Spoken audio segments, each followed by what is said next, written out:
Hi, VencoreWeather.com meteorologist Paul Dorian here on Wednesday, March 8th. A very active weather pattern setting up for the Mid-Atlantic region over the next several days.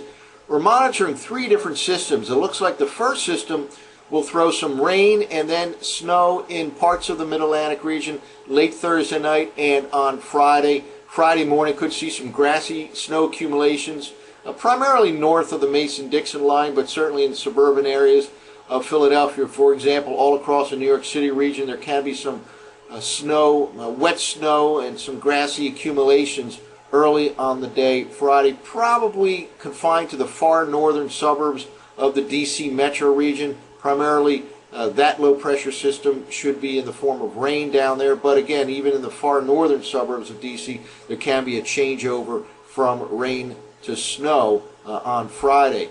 The Sunday system looks like it will take a southern route, and it looks like certainly Philadelphia and New York City may escape with no snow at all. D.C., perhaps even D.C. could escape with no snow at all. They're still on the northern fringes of the potential system for late Saturday night and on Sunday. But again, that second system looks like it'll take a southern route and bypass most, if not all, of the I-95 corridor region between D.C. and New York City. Then there's a threat for a third system, probably in the Monday night, Tuesday time frame. Some indications that there could be some rapid intensification of low pressure off the Mid-Atlantic coastline, Monday night, Tuesday time frame.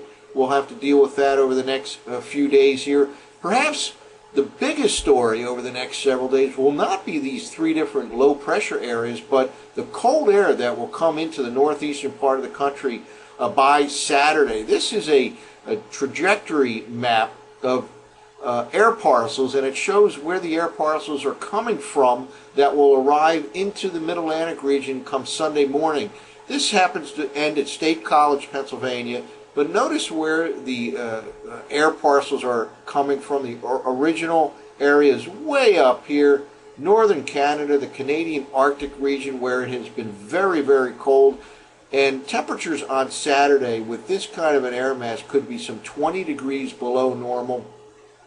Brutally cold for this time of the year. High temperatures on Saturday, for example, will struggle to pass 30 degrees in Philadelphia. Normal high this time of the year is around 50 degrees, and it'll stay very cold on Sunday and Monday as well. Here's, in fact, the 850 millibar, a few thousand feet up above the surface, temperature anomaly for Saturday morning from the GFS ensemble run of last night. Excuse me, this entire area in the northeastern U.S., well into the purple region, which is some 15 to 20 degrees below normal for this time of the year. And this is part of the reason why that second system on Sunday will be shunted to the south, suppressed to the south. So much cold air comes in, backed up by very strong Arctic high pressure in south central Canada, that the frontal boundary zone drops all the way down to the southeast. So basically the low pressure system that arrives late Thursday night and Friday will be riding along the Arctic frontal boundary zone that will be dropping southward through that event. So colder air will be filtering in during that event late Thursday night and Friday. It'll turn colder from north to south, and the changeover from rain to snow looks like it'll occur from north or northwest to south or southeast by early Friday morning. And again, some wet snow, grassy accumulations possible, mainly north of the Mason-Dixon line,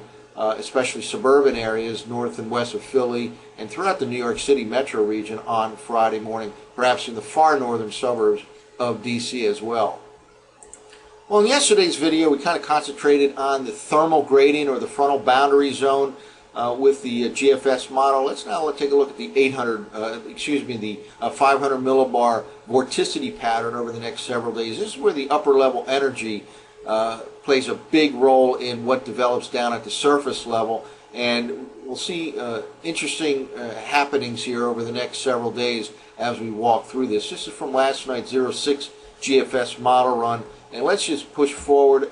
This will be in 6-hour increments. This is where we stand right now, and again, we had a frontal system excuse me, pushing through the area in the overnight hours. It does not turn colder behind that by any means. 60 degrees today and perhaps 60 degrees tomorrow. We have to wait for that Arctic frontal system late tomorrow night. Let's keep moving forward here.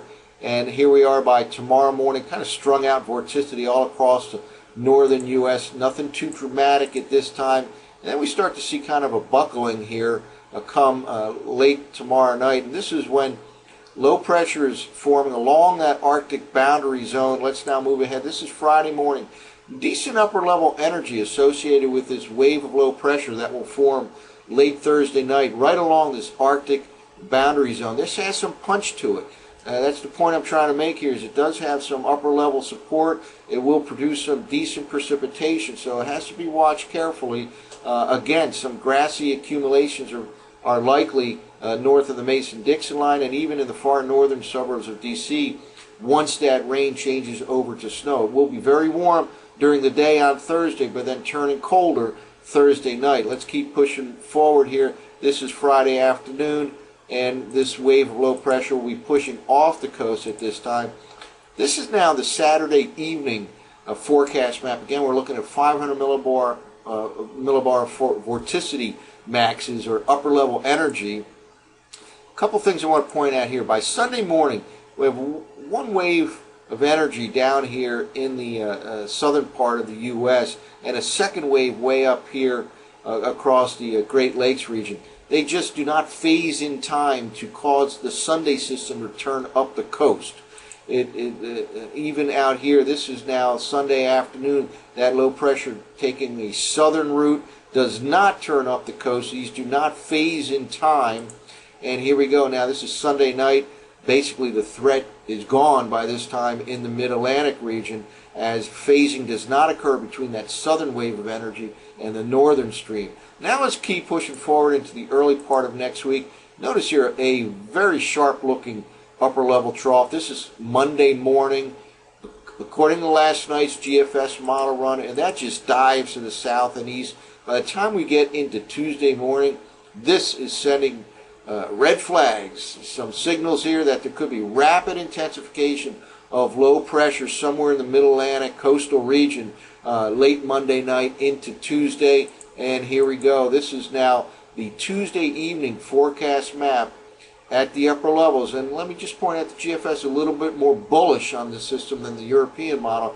Nonetheless, there are certainly reasons to believe that this third system could end up being the strongest of all three in the Monday night, Tuesday time frame, and there certainly will be some cold air around in the northeastern U.S.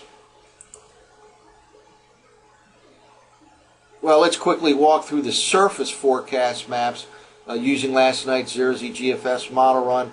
And here we go. They're starting right here. This is Wednesday morning.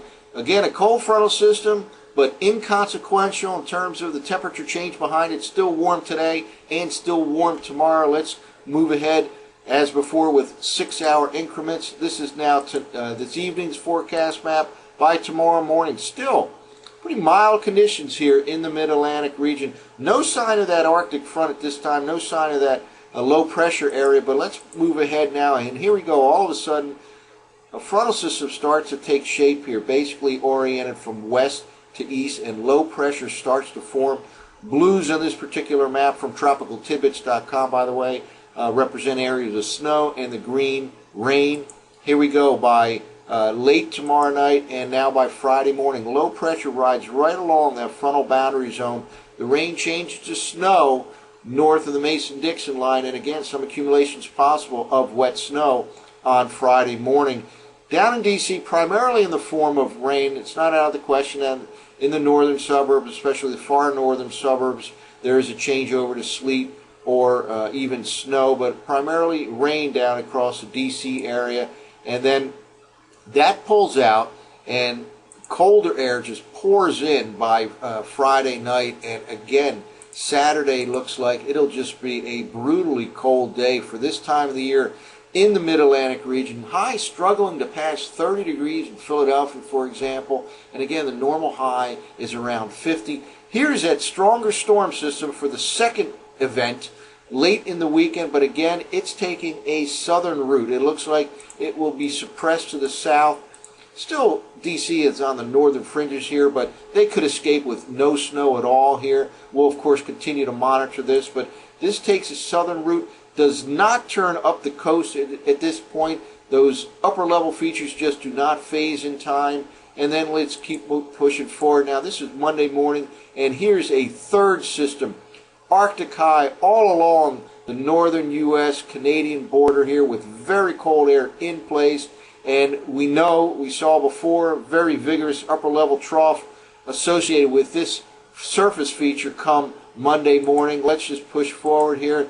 And this raises the possibility of an initial low pressure area going into the Ohio Valley, and then a secondary forming, rapidly intensifying off the Mid-Atlantic coastline come Monday night, Tuesday time frame. Here we go. Here's that secondary low.